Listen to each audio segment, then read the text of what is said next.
നമ്മൾ തന്നെ മാതൃകയാക്കണം. വയലുകൾ മാത്രമായിട്ട് കാര്യമില്ലടോ, അതൊക്കെ നല്ല കാര്യങ്ങളൊക്കെ തന്നെ. പക്ഷേ വെക്കുന്നവനും ദീനുണ്ടാകണം, പറയുന്നവനും ദീനുണ്ടാകണം, കേൾക്കുന്നവനും ദീനുണ്ടാകണം. അപ്പോഴാ വയല് പ്രയോജനമുണ്ടാകുന്നത്. അല്ലാതെ പടച്ചവനെ മറ്റുള്ളവന് പറയാൻ പറ്റുന്ന രീതിയിലാകരുത്. നമ്മുടെ ദീനുണ്ടാകണം. ദീനിനാണ് പരിഗണന. ഏത് വിഷയത്തിനും ദീനിനാണ് പരിഗണന. അതുകൊണ്ട് തന്നെയാണ് കല്യാണം കഴിക്കുമ്പോഴും ദീൻ പരിഗണിക്കാൻ പറയുന്നത്. കല്യാണത്തിന് പോകുമ്പോൾ പറയാറുണ്ട്, ഈ പെണ്ണുങ്ങൾ ചോദിക്കുക, എന്തിനാ ഉസ്താദെ ഞങ്ങളെ മാത്രം ഇങ്ങനെ പറയണേന്ന്. ഇവർ വിചാരിക്കണത് വാഴ്ന്നു പറഞ്ഞ ഉസ്താദന്മാർക്ക് ഇവരോടൊന്നും വൈരാഗ്യം ഉണ്ടെന്ന്. സ്വർണം തരാത്തോണ്ടാ? അല്ല, പെണ്ണുങ്ങളോട് വൈരാഗ്യം ഉള്ളത് കൊണ്ടൊന്നുമല്ല. സഹോദരിമാരെ, നിങ്ങൾ നന്നാകണം. നിങ്ങൾ നന്നായാൽ പടച്ചവനെ വീട് നന്നായത്. അതുകൊണ്ടാണ് പെണ്ണുങ്ങൾ നന്നായാൽ തന്നെ വീട് നന്നാകും. അള്ളാഹു നമുക്ക് ഈ മന്ദിരമാറാകട്ടെ. അള്ളാഹു നമ്മുടെ ഭാര്യമാരെയൊക്കെ സ്വാലിഹത്തുകളാക്കി തരുമാറാകട്ടെ. ആമീൻ പറവാക്ക. നീ എത്ര വലിയ കൊലകൊമ്പനാണെങ്കിലും നിൻ്റെ പെണ്ണും പിള്ളയ്ക്ക് ദീനില്ലെങ്കിൽ നിൻ്റെ കാര്യം പോക്ക. നീ എത്ര വലിയ തങ്ങളാണെങ്കിലും മഹാനാണെങ്കിലും ആലിമാണെങ്കിലും പെണ്ണും പിള്ള ശരിയല്ലെങ്കിൽ മക്കളുടെ കാര്യം പോക്ക. അള്ളാഹു കാത്തിരക്ഷിക്കുമാറാകട്ടെ. സംശയമുണ്ടോ? സംശയമുണ്ടോ? ഞാൻ തെളിവ് തരാം. നീ എത്ര വലിയ ആളാണെങ്കിലും ഖത്തീബ പള്ളിയില് വയല് പറയുന്നവനാ അല്ലെങ്കിൽ തങ്ങളാ, നീ ആരുമാവട്ടെ, കെട്ടിയ പെണ്ണ് നല്ലവളല്ലെങ്കിൽ നിന്റെ മക്കളുടെ കാര്യം പോക്ക. അള്ളാഹു കാത്തിരക്ഷിക്കുമാറാകട്ടെ. 950 കൊല്ലം ദഅവത്ത് നടത്തിയ നബിയ മഹാനായ നൂഹ് നബി അലൈഹിസ്സലാം. കൂട്ടുകാരൻ നൂഹിൻ്റെ പേരല്ല പറഞ്ഞ്, ഒരു പ്രവാചകൻ്റെ പേരാ പറഞ്ഞ മഹാനായ നൂഹ് നബി അലൈഹിസ്സലാം. എത്ര വർഷം ദഅവത്ത് നടത്തി? ഉറക്കപ്പറ, എത്ര വർഷം? 950 കൊല്ലം അള്ളാഹയെക്കുറിച്ച് പറഞ്ഞ നബി. അതുപോലെ ഒരു നബിയും പറഞ്ഞിട്ടില്ല. ആ നബിയുടെ ഭാര്യ മുസ്ലിമായോ? പറ, മുസ്ലിമായോ? ഇല്ല. ആ നൂഹ് നബിയുടെ ഭാര്യക്ക് അള്ളാഹനെ വിശ്വാസമില്ലായിരുന്നു. തൻ്റെ പൊന്നുമകൻ വെള്ളത്തിൽ മുങ്ങിച്ചാകുമ്പോൾ, എടാ കേറടാ, യാ ബുനയ്യ, ഉപ്പച്ചിയുടെ പൊന്നുമോനെ, ഈ കപ്പലിൽ കേറടാ, രക്ഷപ്പെടടാ, വാപ്പാടെ പണി നോക്കിക്കോളാൻ. പ്രവാചകനായ പിതാവിൻ്റെ മുഖത്ത് നോക്കിയിട്ട് ഓൻ പറയുക, ചാവുക വെള്ളത്തിൽ, വാപ്പ ആ കാണുന്ന മലയുടെ മുകളിൽ കയറി ഞാൻ രക്ഷപ്പെടും, ഉപ്പൻ്റെ പണി നോക്കിക്കോളാൻ. ലാ ആസിമൽ യൗമ മിൻ അംരില്ലാ, മോനെ ഉപ്പച്ചി വിളിക്കും, ഉപ്പൻ്റെ പണി നോക്കിക്കോളാൻ. മുങ്ങി ചത്തുപോയടോ. അള്ളാഹു നമ്മളെ കാത്തിരക്ഷിക്കുമാറാകട്ടെ. ആരുടെ മകൻ? ആരുടെ മകൻ? എത്ര കൊല്ലം ദഅവത്ത് നടത്തിയ നബി? 950 കൊല്ലം അള്ളാഹയെക്കുറിച്ച് പറഞ്ഞ നബിയുടെ മകൻ്റെ അവസ്ഥയാണ് ഞാൻ പറഞ്ഞേ. ലൂത്ത് നബി അലൈഹിസ്സലാം, അതും പ്രവാചകനാ. ആ ലൂത്ത് നബിയുടെ ഭാര്യ അള്ളാഹനെ വിശ്വാസം ഇല്ലാത്തവളായിരുന്നു. മക്കളും പോയി. അള്ളാഹു നമുക്ക് ഈ മന്ദിരമാറാകട്ടെ. പിന്നല്ലേ അത്തപ്പാടിയായ നീ. ഇതാ ഞാൻ പറഞ്ഞേ, വീട്ടിലെ പെണ്ണ് നല്ലവളാണെങ്കിൽ മക്കൾ നല്ലവരാകും. അള്ളാഹു നമ്മുടെ ഭാര്യമാരെ ദീനുള്ളവരാക്കി തരുമാറാകട്ടെ. അതിനാടാ ചെറുപ്പക്കാരാ പറയുന്നത്, പണം നോക്കരുത്, സൗന്ദര്യം നോക്കരുത്, കുടുംബ മഹിമ നോക്കരുത്, കെട്ടുന്ന പെണ്ണിന് ദീനുണ്ടോ എന്ന് നോക്കാൻ പറയുന്നത് കൊണ്ടാ. ദീനുള്ള പെണ്ണിനെ കെട്ടണം. ദീനുള്ള പെണ്ണിനെ കെട്ടുമ്പോഴാണ് ആ ജീവിതത്തിൽ നല്ല മക്കൾ ഉണ്ടാകുന്നത്. അള്ളാഹു നമുക്ക് ഈമാൻ തരുമാറാകട്ടെ. ചുമ്മാ പറഞ്ഞല്ല, ഈമാൻ തരുമാറാകട്ടെ. ഒരു ഉദാഹരണം പറയട്ടെ. മഹാനായ സയ്യിദുന ഉമർ ഇബ്നുൽ ഖത്താബ് റളിയല്ലാഹു തആല, ഉമർ തങ്ങൾ രാത്രിയിൽ ഇങ്ങനെ ഇറങ്ങി നടക്കും. ഉമർ തങ്ങൾക്ക് തൻ്റെ ജനതയെക്കുറിച്ച് മനസ്സിലാക്കാൻ രാത്രി ഇങ്ങനെ ഇറങ്ങി നടക്കും. ഇങ്ങനെ ഇറങ്ങി നടന്നു പോകുമ്പോൾ ഒരു വീടിനകത്ത് ഉമ്മയും മകളും കൂടെ അടിപൊളി വഴക്ക് നടക്കുക. ഉമ്മായും മോളും കൂടെ അങ്ങോട്ട് വഴക്ക്. ഉമർ തങ്ങൾ ഒളിഞ്ഞു നോക്കിയതൊന്നും അല്ലട്ടാ, നടന്നു പോണ വഴിയിൽ വഴക്ക് കേട്ടപ്പോൾ ഒന്ന് നിന്നു. എന്താ ഉള്ള പ്രശ്നം? ശബ്ദം കേൾക്കുന്നല്ലോ. ഉമർ തങ്ങൾ ഇങ്ങനെ നിന്നപ്പോൾ ഉമ്മ മകളോട് പറയുന്നു, പാലിൽ വെള്ളം കലർത്തടി, പാലിൽ വെള്ളം കലർത്തിയിട്ട് വിൽക്കണം. അപ്പം മോള് പറയുന്നു, ഉമ്മ ഇത് പാവവാ, ഇത് തെറ്റാ, ഇത് ചതിയാ, ഞാൻ ചെയ്യൂല, ഞാനൊരിക്കലും പാലിൽ വെള്ളം കലർത്തി കച്ചവടം ചെയ്യൂല. അപ്പം ഉമ്മ പറയുന്നുണ്ട്, ചെയ്യടി, നിന്നോട് ഞാനാ പറഞ്ഞ പാലിൽ വെള്ളവും കലർത്ത്. അപ്പോൾ ഉമ്മാനോട് മകള് പറയുന്നുണ്ട്, ഉമറാ രാജ്യം ഭരിക്കണേ, ഉമർ അങ്ങാണ് ഇത് അറിഞ്ഞ നമ്മളെ രണ്ടെണ്ണത്തിനും വെറുതെ വിടൂല. അപ്പോൾ ഉമ്മ ചോദിക്കുക, ഉമർ വീട്ടിൽ കിടന്ന് ഉറങ്ങാ, നീ വെള്ളം കലർത്തുന്നത് ഉമ്മ എങ്ങനെ ആരാനാ? എടാ, നമ്മൾ വീട്ടിൽ വെള്ളം കലർത്തുന്നത് ഉമർ വീടിനകത്ത് കിടന്ന് ഉറങ്ങണ ചങ്ങായി. ഇപ്പം വന്ന് നടക്ക, മര്യാദയ്ക്ക് വെള്ളം കലർത്തടി. പൊന്നാര മകൾ ഉമ്മാനോട് പറയുന്നു, ഉമ്മ ഉമർ ഉറങ്ങുമായിരിക്കും, അല്ല ഉറങ്ങുന്നില്ല ഉമ്മ. ആ പൊന്നോള് പറയാ, ഉമർ കാണുന്നില്ലായിരിക്കും, പക്ഷെ പടച്ച റബ്ബുണ്ടാ, ആ അല്ല നമ്മൾ ചെയ്യണത് കണ്ടുകൊണ്ടിരിക്കുക. ഉമർ തങ്ങളുടെ കണ്ണ് നിറഞ്ഞു പോയടോ ആ മറുപടി കേട്ടപ്പോൾ. രാവിലെ സുബഹി നമസ്കാരം കഴിഞ്ഞു, ഒരാളെ പറഞ്ഞു വിട്ടു ആ കുട്ടി ഏതാന്ന് അന്വേഷിക്കാൻ. അങ്ങനെ ആ വീട്ടിൽ വന്ന് അന്വേഷിച്ചപ്പോൾ ആ മോളൊരു യതീമ, വാപ്പയില്ല, വാപ്പ മരണപ്പെട്ടു പോയി. ആ ഉമ്മയും നല്ല ഉമ്മ തന്നെയാ, കള്ളിയൊന്നും അല്ലട്ടാ, പാലിൽ വെള്ളം കലർത്തുന്നത് തള്ളയൊന്നുമല്ല. പിന്നെ എന്തുകൊണ്ടാണ് കലർത്താൻ പറഞ്ഞത്? ആകെ ഒരൊട്ടകമുണ്ട്, ആ ഒട്ടകത്തിൻ്റെ പാല് കറന്നിട്ട് വിൽക്കുന്ന പൈസ കൊണ്ട് ആ വീട് കഴിഞ്ഞു പോകുന്നത്. വേറെ വരുമാനമൊന്നുമില്ല. കുറേ ദിവസമായിട്ട് പാലില്ലടോ. ഒട്ടകത്തിന് പാലില്ലാതെ വന്നപ്പോൾ ആ വീട് പട്ടിണിയില്ല. വിശപ്പ് സഹിക്കാൻ പറ്റാതെ ഒരല്പം പാല് കിട്ടിയപ്പോൾ ഉമ്മ പറഞ്ഞു, ഇത്തിരി വെള്ളം കലർത്തിയിട്ട് കൊടുക്ക്, തിന്നാൻ വല്ലതും കിട്ടുമല്ലോ. വിശപ്പ് സഹിക്കാൻ പറ്റാത്തതുകൊണ്ടാണ് ഉമ്മ പറയണേ, ഈ പാലിൽ ഇത്തിരി വെള്ളം കലർത്തി കൊടുത്താൽ കഴിക്കാൻ വല്ലതും കിട്ടുമല്ലോ. അപ്പോഴാ മോള് പറയണ അല്ലണ്ടെന്ന്. ഉമർ തങ്ങൾ വീട്ടിൽ ചെന്നിട്ട്, ഖലീഫയാ, ഒരു രാജ്യത്തിൻ്റെ പ്രധാനമന്ത്രിയാ, വീട്ടിൽ ചെന്നിട്ട് ആ മക്കളെ രണ്ടെണ്ണത്തിനെ വിളിച്ചുടാ, അങ്ങ് വാടാ മക്കളെ, എടാ അള്ളാനെ പേടിയുള്ളൊരു പെണ്ണുണ്ട് കേട്ടാ, എനിക്ക് കെട്ടണമെന്നുണ്ട് ആഗ്രഹം. ഉമർ തങ്ങൾ അങ്ങനെ തന്നെ പറഞ്ഞു, ആ മോളെ കല്യാണം കഴിക്കണമെന്ന് എനിക്ക് ആഗ്രഹമുണ്ട്, പക്ഷെ പ്രായമായതുകൊണ്ട് ഞാൻ കല്യാണം കഴിക്കില്ല. മക്കളെ, പണമില്ല, വലിയ തറവാടൊന്നുമില്ല, വലിയ കൊട്ടാരമൊന്നുമില്ല, യത്തീമാടാ മോളെ, പക്ഷേ ആ പെണ്ണിൻ്റെ ഹൃദയത്തിൽ അള്ളയുണ്ട്, നിങ്ങൾ ആരെങ്കിലും കെട്ടുമോ? ഒരു രാജ്യത്തിൻ്റെ പ്രധാനമന്ത്രി, പ്രസിഡന്റ് തൻ്റെ മക്കളോട് ചോദിക്കുക, ആ യത്തീമായ പെണ്ണിനെ കെട്ടാൻ തയ്യാറാണോ? ഉമർ തങ്ങളുടെ മകൻ പറഞ്ഞു, എനിക്ക് വേണം വാപ്പച്ചി, എനിക്ക് വേണം. പണവോ സൗന്ദര്യമോ കുടുംബമോ ഒന്നും വേണ്ട, അള്ള ഉണ്ടോ ഹൃദയത്തിൽ, എനിക്ക് വേണം, കല്യാണം കഴിച്ചിടോ. ആ ഉമർ തങ്ങളുടെ മകൻ ആ പെൺകുട്ടിയെ വിവാഹം കഴിച്ചു. എൻ്റെ പ്രിയപ്പെട്ടവരെ, നിങ്ങളുടെ ചരിത്രമെടുത്ത് വായിച്ചു നോക്ക്. ബ്രണ്ടാൻ ഉമർ എന്നറിയപ്പെടുന്ന മഹാനായ ഉമർ ഇബ്നു അബ്ദുൽ അസീസ്, ഉമർ ഇബ്നു അബ്ദുൽ അസീസ് റളിയല്ലാഹു തആല അൻഹുവിന്റെ ചരിത്രം വായിച്ചിട്ടുണ്ടോ? കരയും ചെറുപ്പക്കാരാ, ഉമർ ഇബ്നു അബ്ദുൽ അസീസിന്റെ ചരിത്രം വായിച്ചാ നമ്മുടെ കണ്ണ് നിറയുമടോ. അല്ലാഹുവേ, പടച്ചവനെ, മരണമെടുത്തെന്ന് മനസ്സിലാവുകയാ. ഉമർ ഇബ്നു അബ്ദുൽ അസീസ് തങ്ങൾക്ക് തൻ്റെ മരണമെടുത്തെന്ന് മനസ്സിലായി. എന്ത് ചെയ്തെന്നറിയുമോ? കുളിച്ച് റെഡിയായിട്ട് തൻ്റെ റൂമിലേക്ക് കടന്നു വന്നു. അല്ലാഹുവേ, മരിക്കാനുള്ള തയ്യാറെടുപ്പോടെ ഉമർ ഇബ്നു അബ്ദുൽ അസീസ് റളിയല്ലാഹു തആല അൻഹു കടന്നു വന്നു. തൻ്റെ പ്രിയപ്പെട്ട ഭാര്യയായ ഫാത്തിമാനെ അടുത്ത് വിളിക്കുകയാ. തൻ്റെ പ്രിയപ്പെട്ട ഭാര്യയായ ഫാത്തിമാനെ അടുത്ത് വിളിക്കുകയാ. എന്നിട്ട് പറഞ്ഞു, ഫാത്തിമ, പോകാൻ സമയമായി ഫാത്തിമ, എൻ്റെ മരണമെടുത്തിരിക്കുന്നു ഫാത്തിമ. പൊരുത്തം ചോദിച്ചടോ, വസിയത്തുകൾ ചെയ്തടോ. രണ്ടുപേരും അങ്ങോട്ടും ഇങ്ങോട്ടും പിരിയാൻ പോവുകയാണ്. അവസാനമായി പരസ്പരം യാത്ര പറയുകയാണ്. ഫാത്തിമ നിന്ന് കരയുകയാ, ഫാത്തിമ നിന്ന് കരയുകയാ. ആ സംസാരം ഒരുപാട് നേരം ഇങ്ങനെ നീണ്ടുപോയി. അവസാനം ഉമർ ഇബ്നു അബ്ദുൽ അസീസ് ചോദിച്ചു, ഫാത്തിമ, ഇനി എന്തെങ്കിലും നിനക്ക് എന്നോട് പറയാനുണ്ടോ? ഫാത്തിമ കരയുകയാണ്, ഫാത്തിമ കരയുകയാണ്. ഉമർ ഇബ്നു അബ്ദുൽ അസീസ് പറഞ്ഞു, ഫാത്തിമ, എങ്കിൽ റൂമിൻ്റെ പുറത്തിറങ്ങ്, എങ്കിൽ റൂമിൻ്റെ പുറത്തിറങ്ങ്, വാതിലടയ്ക്കു ഫാത്തിമ. വെളിയിലിറങ്ങിയിട്ട് വാതിലടയ്ക്കു ഫാത്തിമ. ഫാത്തിമ ചോദിക്കുന്നു, ഈ അവസാന സമയം ഞാൻ നിങ്ങളുടെ കൂടെ നിൽക്കേണ്ട സമയമാണ്. ഈ മരിക്കാൻ പോകുന്ന സമയത്ത് നിങ്ങളുടെ ചാരത്ത് നിൽക്കേണ്ടവളാണ് ഞാൻ. എന്നെ എന്തിനാ പുറത്തിറക്കുന്നത്? ആ സമയത്ത് ഉമർ ഇബ്നു അബ്ദുൽ അസീസ് റളിയല്ലാഹു തആല അൻഹു പറഞ്ഞ മറുപടി എന്തെന്നറിയോ? ഇന്നി അറാ خلقوا ليسوا بأناس ولا ഫാത്തിമ, മനുഷ്യനും ജിന്നുകളുമല്ലാത്ത ഒരു വിഭാഗം വരുന്നു ഫാത്തിമ. മനുഷ്യനും ജിന്നുകളുമല്ലാത്ത ഒരു വിഭാഗം വരുന്നു ഫാത്തിമ. എൻ്റെ കൂട്ടുകാർ വരുന്നു ഫാത്തിമ, എൻ്റെ അതിഥികൾ വരുന്നു ഫാത്തിമ.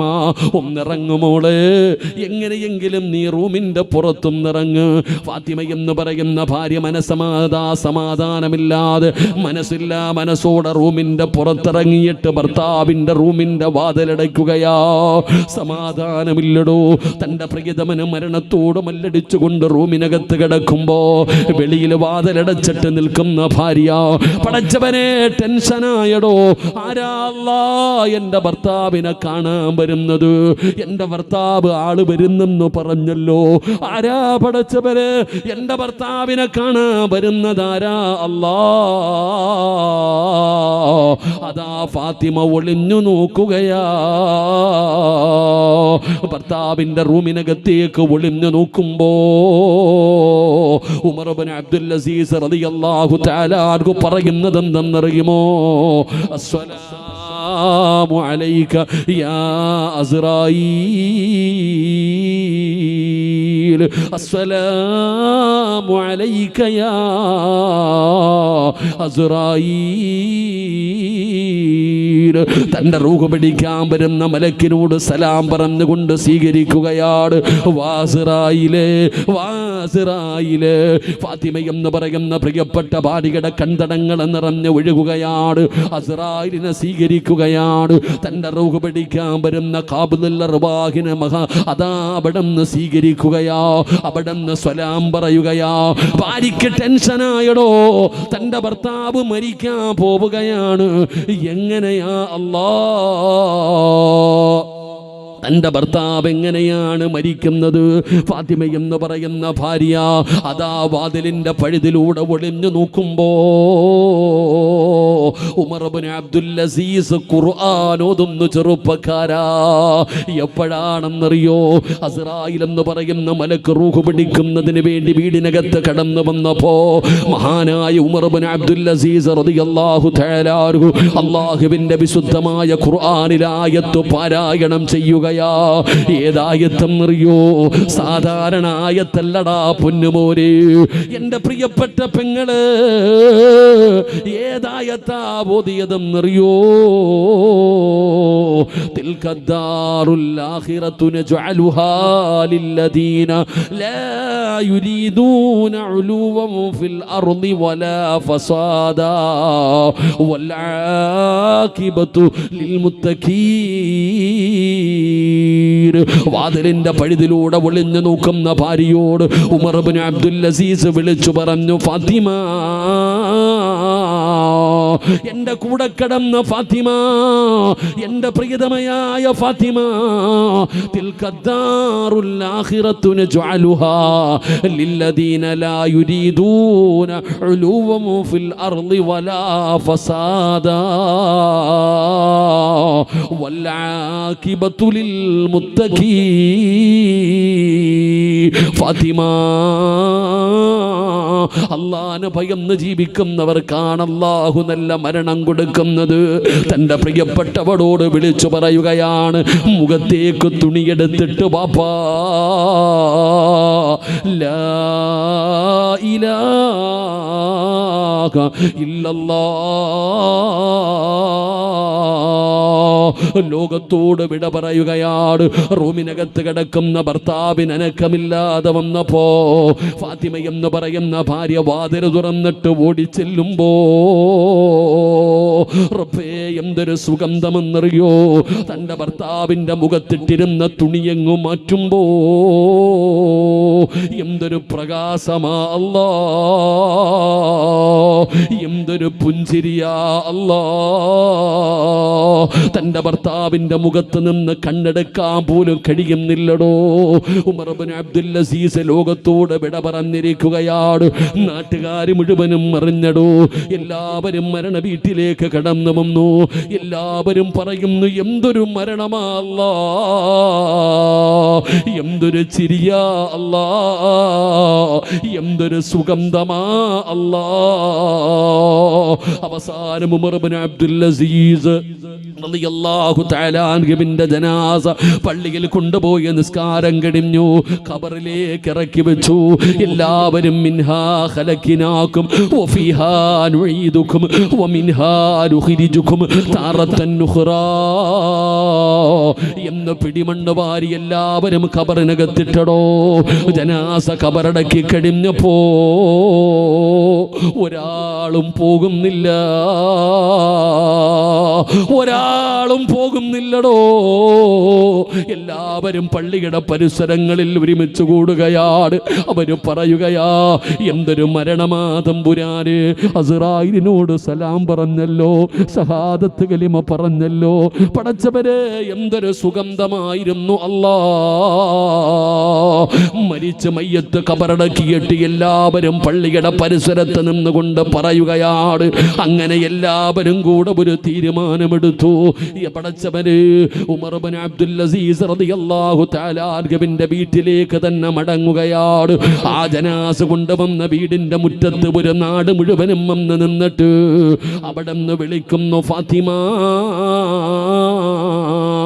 നീ സങ്കടത്തിലാണെന്നറിയോ, ഭർത്താവ് മരിച്ചതിന്റെ വേദനയിലാണെന്നറിയോ, നീ ഇരിക്കുകയാണെന്ന് ഞങ്ങൾക്കറിയാം. ഫാത്തിമ, സങ്കടപ്പെടുത്താമെന്നതല്ലോ, വേദനിപ്പിക്കാമെന്നതല്ലോ, ഈ നാട് മുഴുവനും നിന്റെ വീടിന്റെ മുറ്റത്ത് വന്ന് നിൽക്കുന്നത് ഒരേ ഒരു കാര്യം ചോദിക്കാനാ. ഞങ്ങൾക്ക് ഒരേ ഒരു കാര്യം അറിയണം ഫാത്തിമ. ഒരേ ഒരു ചോദ്യത്തിന് വേണ്ടിയാണ് ഞങ്ങൾ മുഴുവനും വന്ന് നിൽക്കുന്നത്. ഞങ്ങൾക്കറിയേണ്ടത് എന്തെന്നറിയോ? നിന്റെ ഭർത്താവ് മരിച്ചപ്പോൾ അസ്റായിലിനോട് സലാം പറഞ്ഞു ഫാത്തിമ. നിന്നോട് വിളിച്ചു പറഞ്ഞല്ലോ, വല്ലാഖിബത്തു ലിൽ മുത്തഖീൻ. നിന്റെ ഭർത്താവ് മരിച്ചത് ഖുർആൻ ഓതിയിട്ടാ ഫാത്തിമ. ഷഹാദത്ത് കലിമ ഉറക്കെ പറഞ്ഞല്ലോ. എന്തൊരു പ്രകാശമായിരുന്നു ഫാത്തിമ. നിന്റെ ഭർത്താവിന്റെ മുഖത്ത് വല്ലാത്ത പുഞ്ചിരിയായിരുന്നു. നിന്റെ ഭർത്താവിന് വല്ലാത്ത സുഗന്ധമായിരുന്നു ഫാത്തിമ. ഞങ്ങൾക്കും വേണം ഫാത്തിമ, ഇതുപോലെ ഒരു മരണം ഞങ്ങൾക്കും വേണം ഫാത്തിമ. അതുകൊണ്ട് അല്ലാഹു നിന്റെ ഭർത്താവിന് ഇത്രയും നല്ല ഒരു മരണം കൊടുക്കാൻ എന്തോ ഒരു നന്മ നിന്റെ ഭർത്താവ് ചെയ്തിരുന്നു ഫാത്തിമ. ഒരു നാട് മുഴുവനും മരിച്ചുപോയ ഭർത്താവിന്റെ ജനാസ കൊണ്ടുപോയി കബറടക്കിയിട്ട് തന്റെ വീടിന്റെ മുറ്റത്ത് വന്ന് ഭാര്യയോട് ചോദിക്കുമ്പോ ആ മഹ്ദി പറഞ്ഞ മറുപടി എന്തെന്നറിയോ? മകാന ഉമർ ഇബ്നു അബ്ദുൽ അസീസ് അക്സരിൽ ലിന്നാസി സലാത്തൻ വലാ സിയാമാ. എന്റെ ഭർത്താവ് ഒരുപാട് നിസ്കരിക്കുന്ന മനുഷ്യനായിരുന്നു, ഒരുപാട് സദഖ കൊടുക്കുന്ന മനുഷ്യനായിരുന്നു, ഒരുപാട് നോമ്പ് പിടിക്കുന്ന മനുഷ്യനായിരുന്നു. എന്നൊന്നും ഞാൻ പറയൂല, എന്നൊന്നും ഞാൻ പറയൂല. പിന്നെ എൻ്റെ ഭർത്താവിന് അല്ലാഹു ഒരു നല്ല മരണം കൊടുക്കാ ഒരേ ഒരു കാരണമേ ഉള്ളൂ.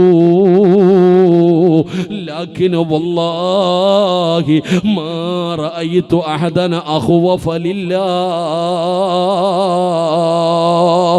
എൻ്റെ ജീവിതത്തിൽ ഇന്ന് വരെ ഒരാളെയും ഞാൻ കണ്ടിട്ടില്ല എൻ്റെ ഭർത്താവിനെ പോലെ പടച്ച റബ്ബിനെ പേടിച്ച് നടക്കുന്ന ഒരു മനുഷ്യന്.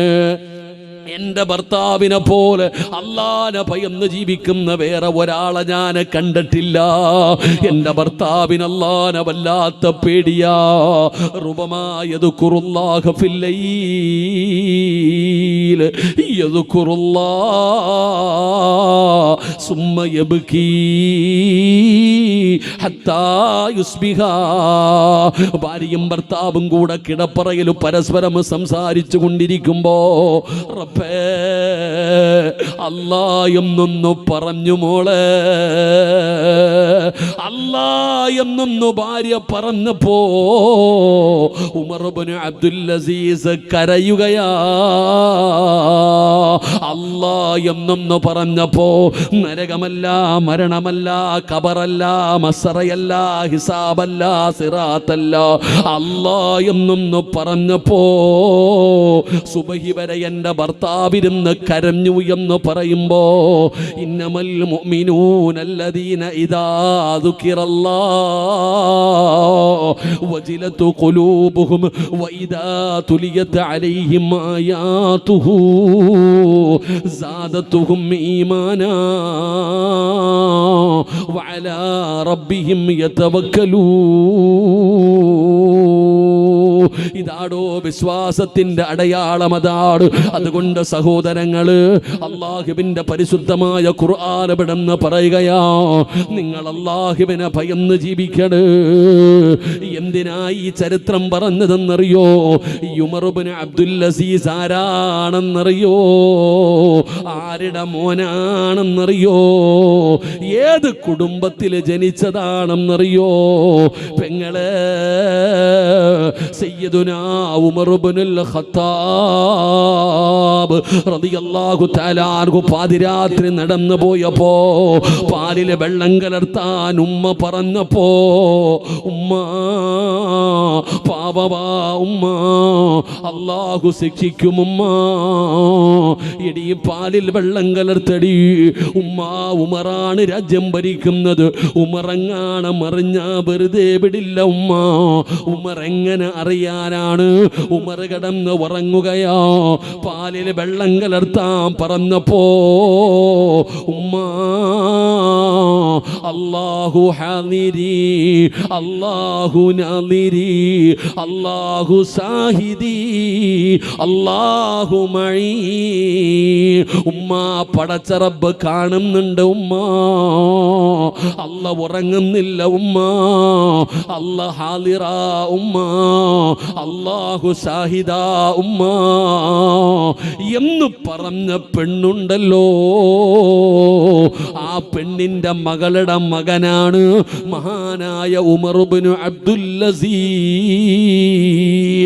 ഇതാ പെണ്ണെ, നിന്നോട് വഅദ് പറയുമ്പോ നിങ്ങളെ ഞങ്ങൾ ഇത്ര നല്ല പോലെ ഇത്തിരി കടുത്ത ഭാഷയിൽ നിങ്ങളോട് പറയുന്നത് വെറുപ്പ് കൊണ്ടല്ല. നീ നന്നായ വീട് നന്നായി പെങ്ങള്, മക്കള് നന്നായി പെങ്ങള്. അതുകൊണ്ട് ഈ സദസ്സിലിരിക്കുന്നവരോട് പറയുകയാ, അല്ലാഹുവേ വകാനൂ ലനാ ഖാശീൻ. അല്ലാഹുവിനെ ഭയന്ന് നടക്കണേ ചെറുപ്പക്കാരാ. മോനെ, എപ്പോ എവിടെ വെച്ചാണ് മരണം വരുന്നതെന്നറിയില്ല, ഏത് നിമിഷമാണ് മരണം വരുന്നതെന്നറിയില്ല. ഞാൻ ഇങ്ങോട്ട് വരുന്നതിന് മുമ്പ് നിഷാദെന്ന് പറയുന്ന ചെറുപ്പക്കാരൻ ഇവിടെ പരിസരത്തൊരു വീടിലേക്ക് കൊണ്ടുപോയടോ. 11 ദിവസം മുമ്പ് ആ വീട്ടിലെ ഒരു ചെറുപ്പക്കാരൻ്റെ ജനാസ നിങ്ങളിൽ പലരും കണ്ടവരാ മക്കള്. 20ാമത്തെ വയസ്സിൽ പടച്ചവന്റെ വെളി വന്നപ്പോ വെള്ളത്തിൻ്റെ അകത്ത് മുങ്ങി മരിച്ചുപോയ ഒരു പൊന്നുമോന്റെ ജനാസ കണ്ടവരല്ലേ. പ്രായമൊന്നും ഒരു കാരണമല്ലടോ, രോഗം വേണ്ടടോ. എപ്പോഴാണ് അസ്റായിൽ വരുന്നതെന്നറിയില്ല. വഅദ് പറയുമ്പോഴാണോ, വഅദ് കേൾക്കുമ്പോഴാണോ, പോകുന്ന വഴിയിലാണോ, കിടക്കുന്ന റൂമിലാണോ, നിസ്കാരപ്പായിക്കകത്താണോ, ഹോസ്പിറ്റലിന്റെ വെന്റിലേറ്ററിലാണോ, എപ്പോഴാണെന്നറിയില്ല. അസ്റായിൽ വന്നാ പോകണം മോനെ. ഒരു നിമിഷം പോലും നമുക്ക് അല്ലാഹു തരില്ലടോ. അതുകൊണ്ട് ചിരിയും കളിയും ആസ്വാദനമൊക്കെ മാറ്റിക്കോ. ഒരുപാട് ചിരിക്കുന്നവരുണ്ടല്ലോ, ഒരുപാട് ആസ്വദിക്കുന്നവരുണ്ടല്ലോ. ജീവിതം ആസ്വദിക്കാനുള്ളതാണെന്ന് പറയുന്ന ചെറുപ്പക്കാരാ, കുല്ലും ബ്രിഇൻ മുസബ്ബഹു ഫീ അഹ്ലിഹി വൽ മൗതു വദിനാ മിൻ ശിറാകി നഅലിഹി. കാലിൽ കിടക്കുന്ന ചെരുപ്പിലൊന്ന് നോക്കണേ ചെറുപ്പക്കാരാ. പെങ്ങളെ, ഒരുപാട് സന്തോഷമുണ്ടാകുമ്പോ, ഒരുപാട് കളിയും തമാശയും കോമഡിയും പറഞ്ഞ് ചിരിക്കുമ്പോ കാലിൽ കിടക്കുന്ന ചെരുപ്പിലൊന്ന് നോക്കണേ. എന്തിനാ നോക്കാൻ പറയുന്നത്? ആ കാലിൽ കിടക്കുന്ന ചെരുപ്പിന്റെ ബാറുണ്ടല്ലോ, അത് നിന്റെ കാലിൻ്റെ തൊലിയോട് എത്ര അടുത്ത് കിടക്കുന്നോ ഇതുപോലെ മരണം നിന്റെ കൂടെയുണ്ട്. ഈ ചിരിയെ തകർത്ത് കളയും, ഈ സന്തോഷത്തെ തകർത്ത് കളയാൻ ഇടിത്തീ പോലെ അസ്റായിൽ നമ്മുടെ മുമ്പിൽ കടന്നു വരും. അള്ളാഹു നമുക്ക് ഈമാനുള്ള മരണം തരുമാറാകട്ടെ. അള്ളാഹു നമുക്ക് ഈമാനുള്ള മരണം തരുമാറാകട്ടെ. ഈ റോഡിൽ നിൽക്കുക, ഇങ്ങോട്ട് നോക്കുക മനുഷ്യ, നിങ്ങൾ ഈ റോഡിൽ നിൽക്കുക. ഭരണിക്കാവിലേക്ക് പോകുന്നൊരു ബസ് വന്നു, ചാടി അതിനകത്ത് കയറി കസീറ്റിൽ പോയിരുന്നു. ഇങ്ങനെ നോക്കുമ്പോൾ കണ്ടക്ടർ ഇങ്ങനെ ടിക്കറ്റ് എന്ന് പറഞ്ഞ് നടക്കുന്നുണ്ട്. നിനക്കറിയാം ഒരു ദിവസം ഒരു സമയം നിൻ്റെ അടുത്ത് വരുമെന്ന്. അപ്പോൾ കണ്ടക്ടർ നിൻ്റെ അടുക്കൽ വരാൻ സമയമാകുമ്പോൾ നീ ദുആ ചെയ്യുക, അല്ലാ എന്നെ താമരക്കുളത്തെത്തിക്കണേ പടച്ചവനെ എന്ന് ദുആ ചെയ്താൽ എത്തുവോ? എടാ, ഭരണിക്കാവിലോട്ട് പോകുന്ന ബസ്സിനകത്ത് കയറി ഇരുന്നിട്ട് താമരക്കുളത്തെത്തിക്കാൻ പറഞ്ഞാൽ എത്തുവോ? നീ എന്നാ കണ്ടിട്ടാ അല്ലാ എനിക്ക് നല്ല മരണമെന്ന് ചോദിക്കണേ? എടാ, എല്ലാവർക്കും വേണ്ടത് നല്ല മരണം. നിന്റെ ജീവിതത്തിൽ ചെയ്ത നന്മ എന്ന് പറഞ്ഞ് ഒരെണ്ണം. എടാ, നമ്മൾ ഈ നല്ല മരണമെന്ന് പറഞ്ഞാൽ എന്താന്ന് പോലും അറിയത്തില്ല. നല്ല മരണമെന്ന് പറഞ്ഞാൽ പടച്ചവനെ വെള്ളിയാഴ്ച രാവിലോ പകലിലോ കടങ്ങൾ തീർത്ത് തൗബ ചെയ്ത് ഒളുവോടുകൂടി ജിബ്രീൽ അലൈഹിസ്സലാമിൻ്റെ സാന്നിധ്യത്തിൽ മലക്കുകൾ സ്വാഗതം പറയുന്നത് കേട്ട് നന്മ ചെയ്തുകൊണ്ടിരിക്കുന്ന സമയം കടങ്ങളൊക്കെ തീർത്ത് അൽഹംദുലില്ലാ ഷഹാദത്ത് കലിമ ഉറക്കെ പറഞ്ഞ് നബിതങ്ങളെ സാക്ഷിയാക്കി മരിക്കണം. നെറ്റിത്തടം വിയർക്കണം, മൂക്കിൻ്റെ ദ്വാരം വികസിക്കണം, മുഖത്തു പ്രകാശമുണ്ടാകണം, ചുണ്ടിൽ പുഞ്ചിരി ഉണ്ടാകണം, ശരീരത്തിൽ സുഗന്ധമുണ്ടാകണം. ഇത്രയും കാര്യങ്ങൾ ലഭിക്കുമ്പോഴാണ് അതിന് നല്ല മരണം എന്ന് പറഞ്ഞാൽ. എടാ, നല്ല മരണം കിട്ടിയവൻ്റെ മുഖത്ത് നോക്കി അറിയാം അത് നല്ലതാണോ മോശമാണോ. ഇങ്ങനെ ഒരു മരണം കിട്ടാൻ ഞാനും നിങ്ങളും ജീവിതത്തിൽ ചെയ്തിട്ടുള്ള ഒരു നന്മ പറഞ്ഞേ. നിസ്കാരം ഉണ്ടില്ലേ? ഒറ്റയ്ക്ക് നിസ്കരിക്കുമ്പോൾ ഇന്നാഴത്തേനെയും കുലുഹോല്ലയും 4 പേര് കാണാനുണ്ടെങ്കിൽ നീ ബക്കറ ഓതിയിട്ട് വേണമെങ്കിൽ നിസ്കരിക്കും അല്ലേ? ഉസ്താദ്, എൻ്റെ വാപ്പ ഒരു മുഖത്തൊരു ക്ഷീണം, 3 മണിക്ക് എഴുന്നേറ്റാൽ പിന്നെ ഞാൻ ഉറങ്ങാറില്ല. എത്ര കാലമായി എന്നറിയോ എന്ന് പറഞ്ഞാൽ തഹജ്ജുദ്കാരുണ്ടെന്നായി പറഞ്ഞതിനർത്ഥം. എന്തേ സഹോദരാ ക്ഷീണിച്ചു പോയത്? എൻ്റെ പൊന്നാര ആമിന, തിങ്കളും വ്യാഴവും ഓർമ്മ വെച്ച കാലം മുതൽ നോമ്പാ എനിക്ക്. ഞാൻ 1998 പോയപ്പോൾ ഹജ്ജിന് പോയപ്പോൾ ഇങ്ങനെ ആയിരുന്നു, 2000 പോയപ്പോൾ അങ്ങനെയാണ്. ഞാൻ 5 ഉംറ ചെയ്തിട്ടുണ്ട്. നാട്ടുകാരോട് പറയുക നമ്മൾ, എടാ സദസ്സ് പള്ളിയിൽ നാട്ടുകാരുടെ മുമ്പിൽ വെച്ചിട്ട് പൈസ ചോദിച്ചാൽ ചാടി എഴുന്നേറ്റ് പറയും ഞാൻ തരാമെന്ന്. ഒറ്റയ്ക്ക് വീട്ടിൽ പോയി നോക്കിക്കേ, ഗേറ്റ് പോലും തുറക്കൂല നമ്മൾ. നമ്മുടെ നന്മകളിതാ, നമ്മുടെ നന്മ നാട്ടുകാർക്കറിയാം, അള്ളാഹ്നറിയില്ല ചങ്ങാതി. എൻ്റെ പൊന്നാര സഹോദര, അള്ളാഹ് അറിയാൻ വേണ്ടി ഒരെണ്ണമെങ്കിലും ചെയ്തു വെക്ക്. മഹാനായ ആദരവായ പ്രവാചകൻ നബി മുഹമ്മദ് മുസ്തഫ സ്വല്ലല്ലാഹു അലൈഹി വസല്ലമ തങ്ങൾ റബീഉൽ അവ്വൽ 12 തിങ്കളാഴ്ച രാവിലെ നബിതങ്ങളുടെ മുമ്പിൽ അസ്റായിൽ എന്ന് പറയുന്ന മലക്ക് റൂഹ് പിടിക്കാൻ വന്നു.